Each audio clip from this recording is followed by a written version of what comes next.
피자 한 판. 인원은 5명. 어떻게 나누는 게 공정한 것인가? 기리의 문학 길드다 강. 청년 공정을 묻다.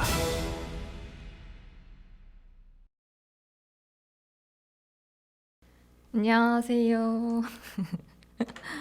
청년 공정을 묻다 2강 장애인의 성, 공정성에서 다양성으로 라는 제목의 강의를 할 김고은이라고 합니다. 저는 길드다라는 단체 회사에서 활동을 하고 있고요. 지금까지 거의 한 8, 9년 정도 인문학 공부를 같이 한 친구들하고 이제 인문학 공부한 것을 어떻게 삶이랑 연결시켜 볼 수 있을까 적극적으로 연결시키는 결과물들을 좀 내보자 하는 취지로 활동을 하고 있습니다. 제가 주로 공부하는 거는 동양고전이고요. 제가 그리고 관심을 가지고 좀 지켜보고 있는 건 신사회운동이라고 부를 법한 그런 활동들인 것 같아요. 1. 장애인의 성과 사랑에 대해서 생각해 본 적이 있는가? 지금 그 피자 저희 영상이 송출이 되었을 것 같은데 왜 갑자기 피자인가? 공정함에 대한 이야기가 사회적으로 많이 언급이 되고 있는데 그 은유로 파이가 사용되는 것 같아요. 그래서 이걸 저희가 한번 피자로 바꿔서 생각을 해보자. 이런 이야기를 나눴거든요. 그래서 피자를 어떻게 나누어 먹을 수 있을까? 라는 질문을 받으면 피자를 인원수에 맞게 잘 자르는 방법을 고민하게 되는 것 같아요. 모두가 공정하게 분배받아야 할 텐데, 누구 한 명이 큰 피자를 먹으면 어쩌지? 토핑이 한쪽으로 쏠리면 어쩌지? 근데 이 논의는 어딘가 모르게 조금 갑갑한 느낌이 드는데요. 바람도 불지 않고 물체에 어떤 흠도 없는 머릿속에 실험실에 갇혀 있는 것 같은 느낌이 듭니다. 이를테면 남자 둘, 여자 둘이서 피자 한 판을 먹으려고 한다고 한번 생각해 볼게요. 어떻게 하면 피자를 공정하게 나누어 먹을 수 있을까? 아마 이런 생각을 할 수도 있을 것 같아요. 남자는 먹는 양이 많으니까 남자의 조각을 조금 더 크게 자르는 게 좋겠다. 혹은 여자에게 더 작은 수의 피자 조각을 주는 게 좋겠다. 근데 알고 보니 여자가 먹방 유튜버였다면, 알고 보니 남자가 섭식장애가 있었다면, 사실 내 것보다 네 것이 더 크네, 이래서 불공정하고 저래서 불공정하네 하는 싸움에는 다양한 대상들이 하나로 묶입니다. 그래서 그들이 가지고 있는 특수한 면이 부각이 되죠. 만약에 제가 맨 처음에 피자를 나누어 먹는 사람이 남성이 아니라 장애인이라고 말했다면 어땠을까요? 생각을 조금 다르게 하게 됐을지도 모릅니다. 남성은 많이 먹어서 이제 주체적이고 능동적으로 활동할 수 있도록 해야 하지만 장애인은 잘 먹을 수 있도록 도움으로써 어딘가 결핍되어 있는 그들을 보조해야 한다고 생각할 수도 있을 것 같아요. 이런 이미지를 이용해서 재원을 공정하게 분배하기 위한 논의에는 논의 속에 있는 사람들이 잘 보이지 않는 것 같습니다. 구체적으로 어떤 조건에 처해 있는 사람이 구체적으로 어떤 일상을 살아가는지가 중요하게 다뤄지지 않는 것이죠. 그래서 한번 물어보고 싶은데 실제로 장애인의 삶을 가까이에서 본 적이 있는지, 아니 적어도 상상을 해본 적이 있는지, 장애인이 어떻게 이동하고 또 어떤 일을 하면서 살고 성에 대해서는 어떻게 생각하고 사랑에 대해서는 어떻게 접근하는지 말입니다. 이 강의에서는 실제 장애인의 케이스를 가지고 장애인의 성과 사랑에 관한 질문 3가지를 던져보려고 해요. 이로부터 우리는 공정 논의에서 사용되고 있는 특정한 이미지가 얼마나 빈약한지, 또 그로부터 벗어나게 되면 만날 수 있는 다양한 사람들의 다양한 삶의 이야기가 얼마나 풍부한지를 느끼게 될 것 같습니다. 이야기를 제가 본격적으로 시작하기에 앞서서 2가지를 조금 덧붙이고 싶은데요. 첫째는 제가 이 강의에서 가져오는 케이스와 쟁점은 이성애자의 성과 사랑을 다루고 있어요. 그래서 장애인의 성과 사랑에 대한 논의가 비장애인의 성과 사랑에 대한 논의만큼 이제 규모가 있지 않은 점이 조금 아쉬운 것 같아요. 제가 이렇게 단언할 수는 없는 문제이긴 하지만 물론 제가 앞으로 조금 더 이 다양한 성 정체성, 성 지향성을 가진 장애인들의 이야기를 만나고 접하고 공부할 기회가 저에게 있기를 바라는 마음으로 강의를 준비했습니다. 두 번째로 이 질문과 케이스들은 이성애자 장애인의 성과 사랑 이야기이기는 하지만 비단 꼭 이들만의 이야기는 아니라고 생각해요. 이 이야기가 남의 이야기라고 멀찍이 거리를 두기보다는 스스로는 어떤지를 생각하면서 들어주신다면 고마울 것 같습니다. 2. 장애인도 여성, 남성일까? 한국 사회에 세 가지 성이 있다는 우스갯소리 들어보신 적 혹시 있으세요? 여성, 남성, 그리고 아줌마. 아줌마는 물론 남성은 아니지만 그렇다고 여성도 아니라는 말이죠. 여성들 사이에서 동성으로 인지되지 않으니까 아줌마는 같은 고민을 나누거나 커뮤니티를 형성하지 못하고 또 남성에게 여성으로 인지되지 않으니 이성애자 간의 로맨스나 성적인 교류가 존재하지 않겠죠. 그렇다면 오늘날 장애인은 어떨까요? 이를 살펴보기 위해서 책 어쩌면 이상한 몸에 등장하는 배복주 씨의 케이스를 살펴보려고 해요. 배복주 씨는 어렸을 때 소아마비를 앓았습니다. 그는 한 번도 수학여행에 참석해 본 적이 없어요. 아프지 않았지만 학교도 자신도 불편하지 않기 위해서 병결을 냈습니다. 그런데 고등학교 1학년 담임 선생님은 수학여행에 참석할 것을 권유합니다. 수학여행에 간 배복주 씨는 남자 선생님의 등에 업혀 땀 냄새를 맡으며 산을 오릅니다. 업히기 때문에 발생하는 신체 접촉의 불편함에 대해 말하지 못하고 오히려 몸이 무거워질까봐 거의 먹지도 마시지도 않은 상태로 수학여행 시간을 보냅니다. 이후 대학교에 진학한 배복주 씨는 연애를 간절하게 소망합니다. 비장애 남성과 가까워지기도 했지만 동정이나 의리를 주고받는 가까운 친구로 남습니다. 그가 활동한 장애인 동아리에서는 어땠을까요? 그는 자신이 장애 남성과도 차이가 있음을 깨닫습니다. 장애 남성이 능력을 갖출 경우 비장애인과 연애나 결혼을 하는 일이 아주 드물진 않았지만 장애 여성은 몸에 경쟁력이 없기 때문에 비장애 남성에게 선택을 받지 못한다고 느낍니다. 배복주 씨의 케이스를 보면 배복주 씨의 여성이라는 정체성은 수시로 위태로움에 처하곤 하는 것 같아요. 고등학교 수학여행에서 배복주 씨는 다리가 불편해서 다른 친구들과 같은 속도로 등산을 할 수 없었죠.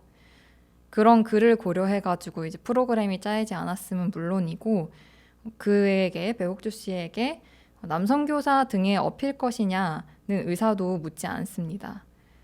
또래보다 키도 가슴도 큰 몸을 가졌다고 자각하고 있는 배복주 씨에게 남성 교사 등에 밀착해 몇 시간이고 업혀서 남성 교사의 땀 냄새를 맡아야 했던 일은 어떤 경험으로 남았을까요?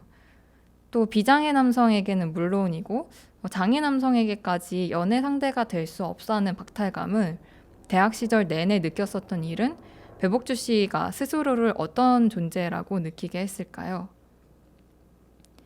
배복주 씨는 분명히 남성은 아니죠.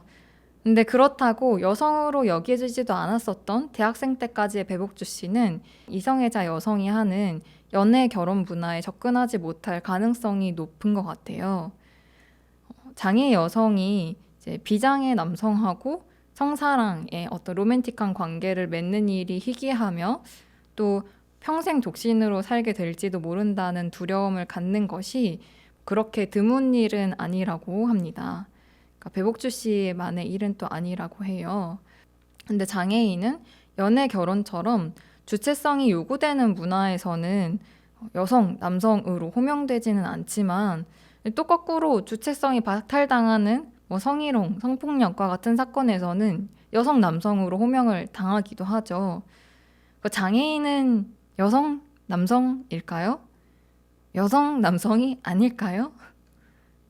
그러니까 우리는 연애나 사랑에 있어서도 공정함이 무엇이냐고 묻기도 하는데요. 그리고 또 때때로 이런 논의에서 남녀 간의 미묘한 싸움으로 이어지기도 하죠. 여성이 혹은 남성이 어떤 이유로 이 관계에서 뭔가를 더 지불해야 한다. 그것이 공정한 거래다.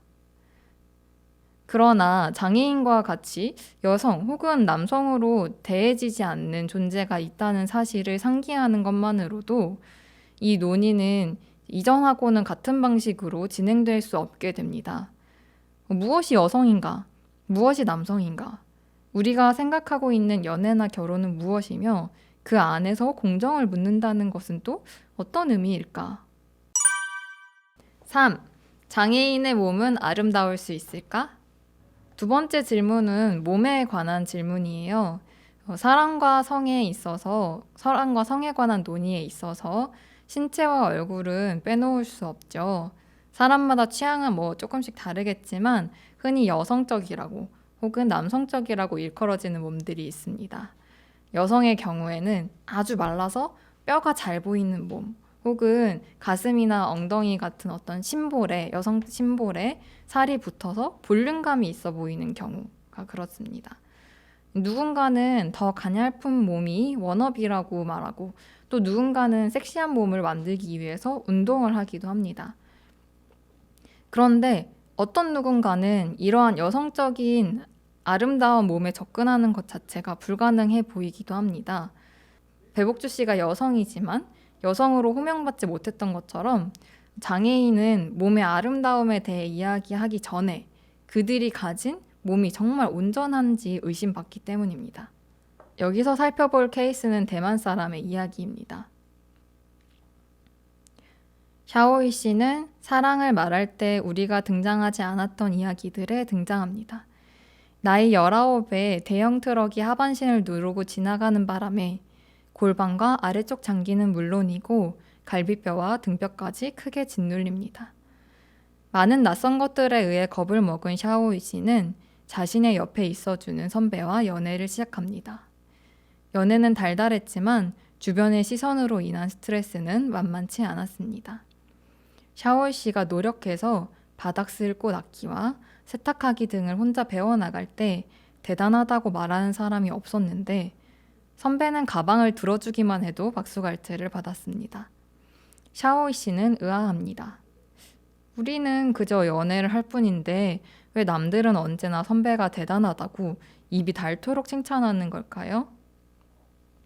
선배가 양다리를 하면서 헤어지게 되었을 때도 사람들은 말했습니다. 에이, 그것도 무리는 아니지. 선배가 널 돌본 게 벌써 얼마야. 이후 해외 연수 경험을 통해 샤오이 씨는 장애인도 적당한 도움만 있다면 생활 자주권을 확보할 수 있다는 것을, 장애는 개인의 문제가 아니라 환경의 문제라는 것을 깨달았습니다. 비장애인과 결혼한 샤오이 씨에게 그의 엄마는 비록 네 남편이 널 좋아해주는 것만으로도 이미 잘하는 거야. 예쁘게 하고 다녀. 버림받지 않으려면. 이라고 말하지만 샤오이 씨는 생각이 다릅니다. 장애가 인생에서 마이너스가 아니라 플러스라 여기고 거리를 지나다 유리에 비친 휠체어를 탄 자신의 몸을 보며 너무 멋있다고 느낍니다. 지금의 남편은 샤오이 씨의 한계치를 알면서도 특별하게 대하지 않습니다. 남편이 물건을 들어달라고 하면 샤오이 씨는 이렇게 말합니다. 난 장애인이라고 휠체어에 앉아서 어떻게 도와? 남편은 냉정하게 휙 돌아보고는 이렇게 대답합니다. 장애인이면 뭐 어쩌라고? 샤오이 씨처럼 신체장애 여성으로 남자친구와 사귀고 해외 연수를 다녀오고 남편과 아이까지 있는 경우를 보편화하기는 사실 조금 어렵긴 해요. 그럼에도 불구하고 제가 샤오이 씨의 케이스를 가져온 것은 장애인 개인이 변화해야 된다 이런 이야기를 하려고 했다거나 비장애인에게 감동을 주는 슈퍼장애인이 있다 이런 이야기를 하려고 하는 건 아닙니다. 오히려 그 반대거든요. 샤오이 씨는 저에게도 그리고 또 아마도 이걸 보시고 계시는 분에게도 고민거리를 던집니다. 샤오이 씨의 이야기를 보면서 휠체어를 탄 모습을 보면서 멋지다고 생각하던 샤오이 씨를 보면서 제가 놀랐거든요. 연이어서 이런 사실에 놀랐다는 저에게 한 번 더 놀랐던 것 같아요. 장애가 정상의 기준에 도달할 수 없는 걸림돌로 어딘가 부족한 결함으로 이 사회에서는 여겨집니다. 그래서 만일 누군가에게 갑자기 장애가 생긴다면 그것은 최대한 빨리 회복해야 하는 미션으로 여겨지고 만약에라도 혹여라도 평생토록 회복할 수 없는 장애를 갖게 된다면 그것은 결코 행복해질 수 없는 어떤 영영 불행한 사람의 표본이 되곤 하죠. 샤오이 씨의 주변 사람들, 심지어 그 어머니까지도 그렇게 생각했던 것 같은데요. 다들 그에게, 샤오이 씨에게 대학교의 선배가 지금의 남편이 필요하다고만 생각합니다. 선배나 남편에게도 샤오이 씨가 아름답고 필요한 존재라고 생각하지는 못하는 것 같아요. 그러나 샤오이 씨가 해외 연수에서 깨달은 것처럼 정상적인 인간의 몸이라는 기준과 그에 미달하는 장애라는 건 두 가지 모두 다 절대적이지는 않습니다. 장애를 만드는 건 사회입니다. 만약에 정상적인 인간의 키가 180 내외라고 상정이 된다면 저는 키가 156, 7 정도 되거든요. 저는 아마 성장 장애를 가진 여성이 될 거예요. 그래서 매일 타는 버스 하차벨을 누르기 위해서는 뭔가 보조 기구가 필요하겠죠. 그리고 또 지하철 계단이 엄청 높을 때니까 그 높은 계단을 오르려면 남들보다 더 많은 시간과 힘이 들어갈 겁니다. 또 아마 책상하고 의자도 다 높을 테니까 제가 편하게 쓸 수 있는 책상과 의자가 갖춰져 있지 않다면 아무리 가고 싶은 음식점이라도 갈 수 없을 것 같아요. 우리가 이렇게 분배하려고 했던 피자, 나눠 먹으려고 했던 피자, 그러니까 사회의 재화, 조건, 기회와 같은 것들은 사실 이런 건 거죠. 누군가에게는 매번 불편함을 감수하게 하는 것, 더 많은 시간과 노력을 들이게 만드는 것, 때문에 이미 삶을 제약하고 기회를 박탈당하고 있는 것, 이런 재화와 조건을 전제에 두고 공정하게 분배하자는 제안과 논의는 어때요? 정말 공정하게 보이시나요? 특수한 이미지에 갇히지 않고 사람들이 처해 있는 상황과 조건을 자세하게 살펴본다면, 그러니까 사람들의 다양성을 살펴본다면 우리는 당연하게 여겨지는 사회의 전제에 대해서, 그러니까 믿어 의심치 않았던 생각에 대해서 숙고하지 않을 수가 없습니다. 다양성은 사람을 하나의 기준에 따라 재단하고 결핍된 존재로 만드는 대신에 서로를 침범하고 교차하며 우리가 가진 기준에 대해서 질문을 하게 만들죠.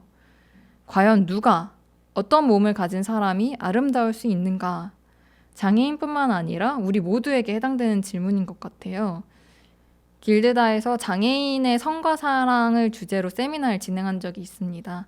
그때 한 친구가 장애인이 아름다운 몸을 가질 수 있는가? 라는 질문을 하면서 동시에 나나 친구들 또한 아름다운 몸을 가질 수 있는가? 이런 질문을 하게 되었다는 이야기를 한 적이 있어요. 그 친구가 했던 이야기를 한번 해보도록 할게요. 아름다움과 추함에 대한 책을 고등학생 때 친구들과 읽은 적이 있었다. 서로 사과하며 미안함에 고개를 들지 못하고 책만 내려다봤던 그때가 생각났다. 신화와 전설, 역사성 속에서 정상성을 아름답다고 규정하는 것, 그러지 않은 괴이한, 뒤틀린 신체를 가진 존재들은 모두 괴물이나 인간이 아닌 존재로 만들어버리는 것. 내가 아닌 타인은 다 배척해버리고 적으로 만드는 것이 여전하구나 느꼈다. 있는 그대로 살아가는 것이 아름다움이었으면 좋겠다. 예수님이 안진뱅이에게 일어나 걸어라 라고 말하지 않고 걷지 않아도 좋으니 내 방식대로 당당하게 일어나라 라고 말했다면 더 좋았을 것이라는 장애인 변호사 김원영 씨의 말처럼 말이다. 4. 장애인은 도움을 받기만 하는 파트너일까? 마지막으로 장애인이 정말 결핍되고 부족한 존재인지, 그렇기 때문에 정말 도움을 받아야만 하는, 도움을 받기만 하는 존재인지를 좀 물어보고 싶습니다. 샤오이 씨 주변 사람들은 연인 혹은 혼인 관계에서 샤오이 씨를 파트너, 배우자에게 이제 일방적인 도움을 받는 존재로, 짐이 되는 존재로 여겼죠. 샤오이 씨의 파트너가 단지 장애인의 파트너라는 이유로 축해 세워지는 일은 대만뿐만 아니라 한국에서도 벌어진다고 해요. 장애인과 함께 있는 비장애인은 별다른 의심 없이 사회복지사라고 이제 여겨지고, 비장애인이 혹시라도 이제 파트너라는 사실이 알려지면 대견한 표정을 지으면서 느닷없이 막 엄지를 치켜 세우는 사람들도 드물지 않다고 합니다. 공정한 논의를 할 때에도 장애인에 대한 이러한 시선은 계속 이어지는 것 같아요. 국가가, 기업이, 개인이 장애인에게 얼마만큼의 수혜를 베풀 것인가, 이런 이야기들이 사실 오가고 있죠. 근데 정말 장애인이 수혜의 대상이기만 할까요? 길드다에서 진행한 장애인의 선거사랑 세미나가 끝나고 세미나원들과 장애 여성 공감을 방문했습니다. 그때 만난 진은성 장애인 활동가를 마지막 케이스로 이야기하고 싶어요. 그분은 나지막하게 자기 경험과 고민을 이야기하면서도 어떤 세미나원의 말을 빌리자면 단어와 문장이 반짝반짝 빛이 나는 사람이었습니다.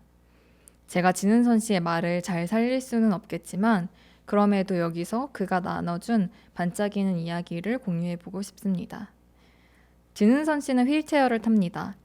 이동할 땐 보통 지하철을 이용하는데 엘리베이터가 없는 지하철에서는 리프트를 사용해야 합니다. 휠체어 리프트를 타면 트럭 후진하는 소리가 계단을 오르는 몇 분간 이어집니다. 장애 때문에 주변 이목을 끄는 이런 일은 가끔 한 번씩 이벤트처럼 일어나는 게 아니라 일상 그 자체입니다. 때문에 진은선 씨는 매일매일이 투쟁이라고 말합니다. 그는 비장애인에게는 흘러지나가 기억에 남아있지도 않을 무수한 일들에 에너지를 계속 씁니다. 물론 어떤 때는 너무 힘들어서 혹은 어떤 하루는 그냥 즐겁고만 싶어서 불편함을 감수하며 넘어갈 때도 있습니다. 그러나 어떤 때는 날이 좋으니까, 특별한 날이니까 전투태세를 갖춰서 불편한 일을 생기면 말을 해야지 하고 용기를 낼 때도 있습니다. 근데 이런 일을 파트너와 함께 겪는다면 어떨까요? 만약 썸을 타고 있는 파트너와 데이트를 가던 와중에 지하철에서 몇 분간 리프트 소리와 트럭 후진 소리로 주목을 받게 되었다고 상상해 봅시다. 당혹감, 상대를 곤란하게 만든 것에 대한 미안함과 상대가 어떤 반응을 보일지 몰라 생기는 두려움, 부끄러운 일이 아니라는, 혹은 나의 잘못이 아니라는, 그렇기 때문에 덤담하게 반응해야 한다는 다짐, 이런 것들이 한데 뒤엉킬 것입니다. 때문에 진은선 씨는 파트너와 어떤 관계를 맺어야 하는지를 고민합니다. 어떤 감정을 느끼는지 공유하고 서로가 서로로 인해 바뀌어 가고 있는지를 생각합니다.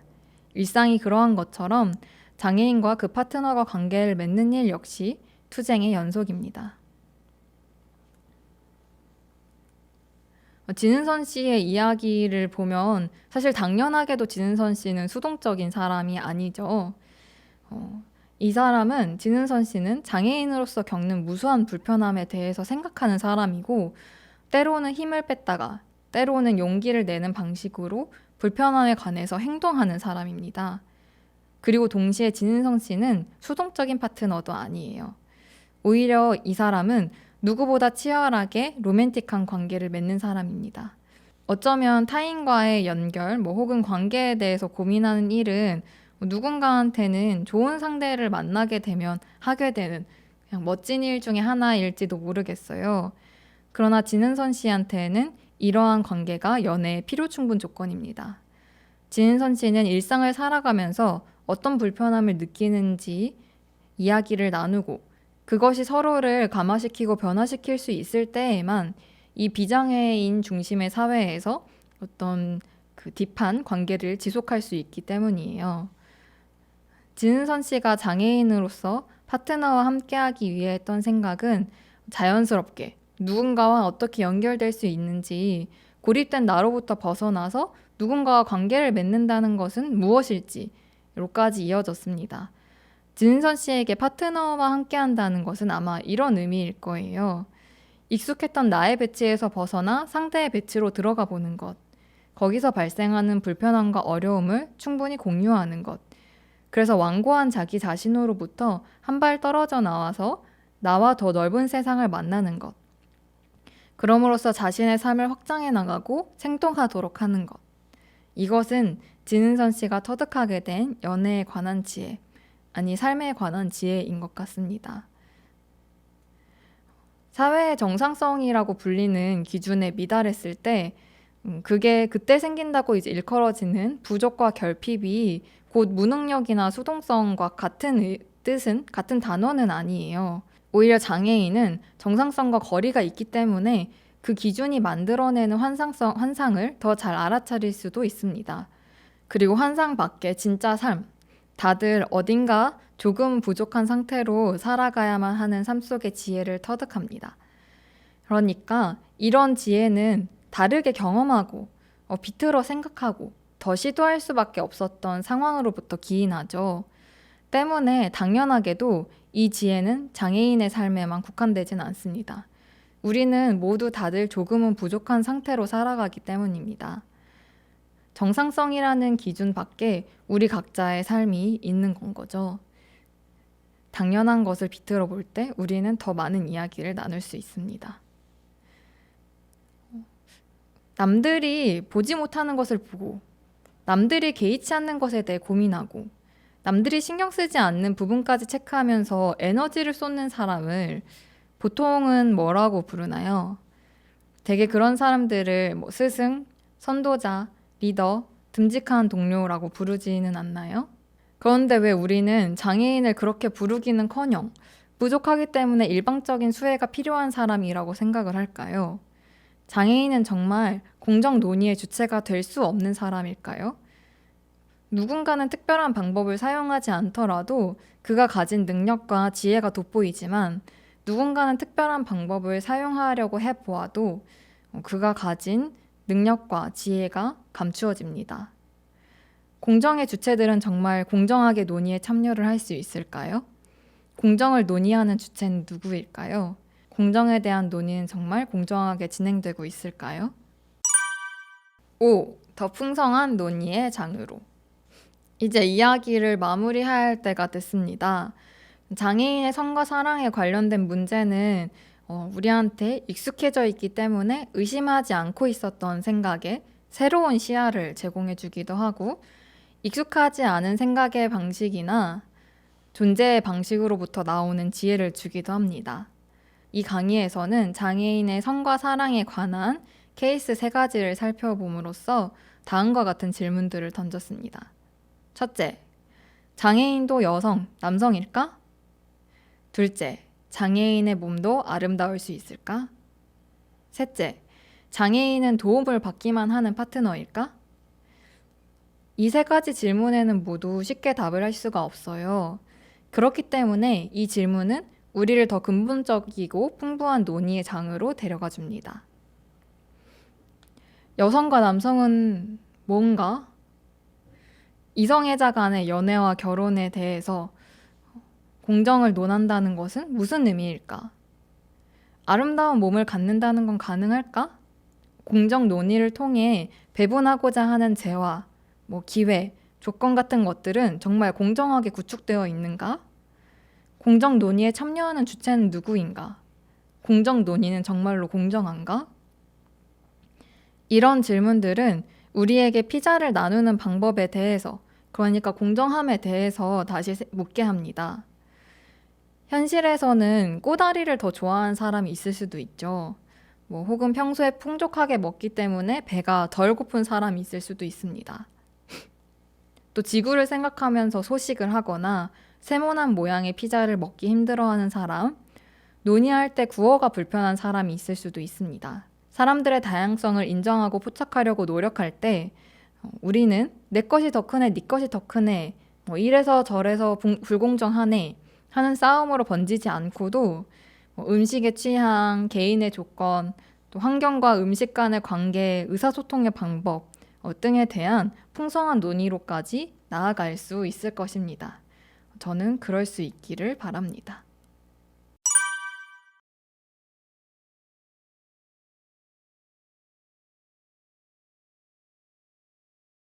저는 사실 공정이 사회적으로, 정체적으로 이슈가 된다고 했을 때 좀 놀랐거든요.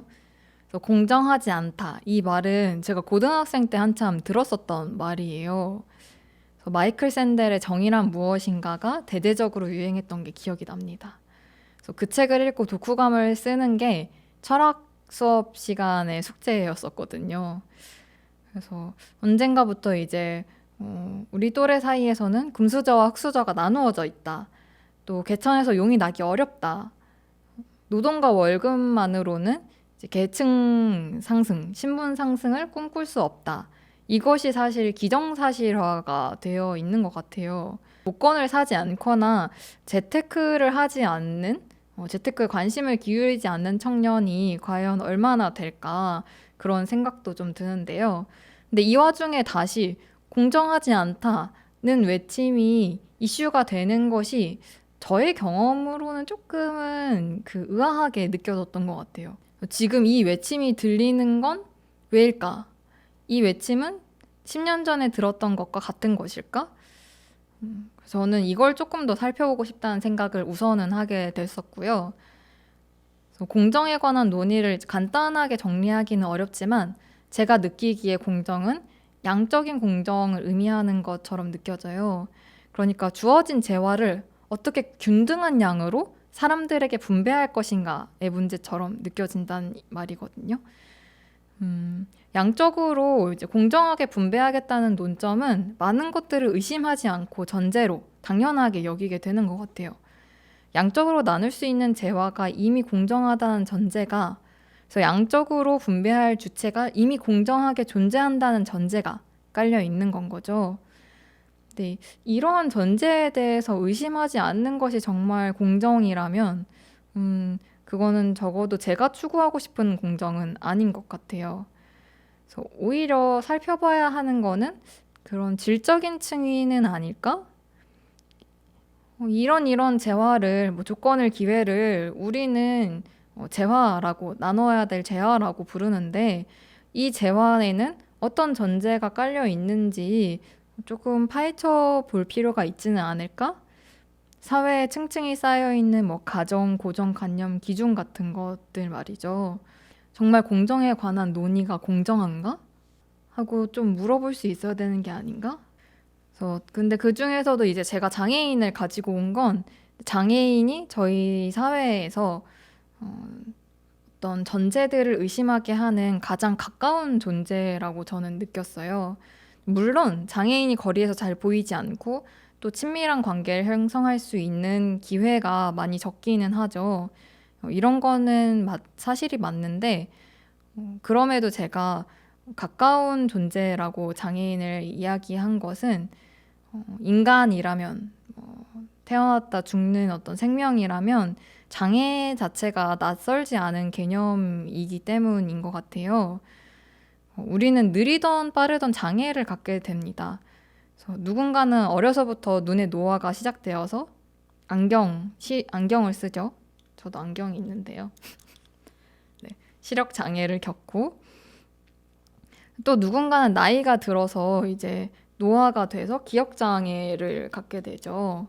그 때문에 장애인의 일은 결코 우리와 무관하지 않다. 그 중에서도 또 성과 사랑으로 주제를 확 좁혔던 것은 장의학 관련된 서적들을 좀 읽으면서 제가 가장 흥미롭게 느꼈던 부분이었기 때문이었어요. 보통은 이제 사랑이나 성에 대해서 이야기할 때 그것의 판타지에 집중을 하죠. 사랑 판타지, 성 판타지를 꿈꾸지 어떤 사랑, 성, 이것이 갖고 있는 장애, 문제를 생각하진 않는 것 같아요. 그래서 장애인의 삶을 살펴보는 것으로 이제 사람들이 갖고 있는 성과 사랑에 대한 어떤 전제들까지도 살펴볼 수 있을 것 같다라는 생각을 했습니다.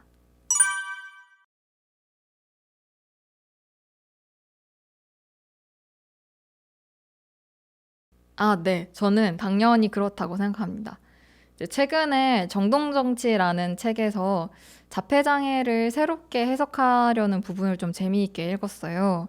그래서 의사진료실에서 한 자폐장애인이 의사랑 눈을 마주치지 않고 또 함께 놀려고 하지도 않고 자기와 의사가 어떤 관계된 것으로 생각을 하지 않았습니다. 그 의사는 그래서 이 자폐 장애인을 보고서 이렇게 진단을 하죠. 이 아이는 공감 능력이 없고 관계를 맺지 못합니다. 그야말로 암담하군요. 죄송합니다만 이 아이와는 소통 없는 생을 사셔야겠습니다. 근데 이건 사실 조금 지나치게 협소한 관점인 것 같아요. 그러니까 인간은 볼 수 있는 것보다 볼 수 없는 게 사실 더 많고 들을 수 있는 것보다 들을 수 없는 것이 더 많잖아요. 진료실에서 이 자폐장애인은 누구보다 더 많은 것들과 소통하고 있었다는 것이 밝혀져요. 어떤 것들과 소통하고 있었냐면 마술처럼 빛이 거울에 반사되고 거울은 다시 벽으로 반사되는 모습, 또 커튼이 빛과 상호작용을 하는 모습, 그리고 문이 그것을 반사하는 모습.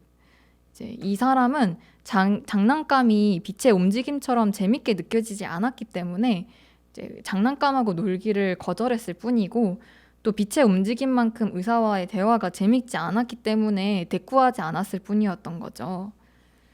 그래서 비자폐 장애인들은 이제 어른이 되어가면서 세계와 몸을 구별하고 몸과 세계를 격리시킴으로써 어떤 사건들을 단순하게 받아들이고 경험하게 돼요.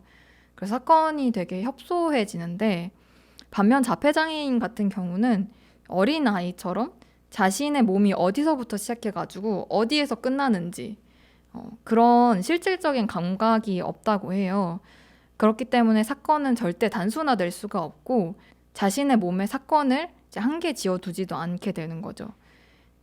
어떤 몸의 경계를 넘어선 변화와 운동을 실제로 경험하고 또 몸과 세계가 서로 상호 침투하는 것을 경험하게 됩니다.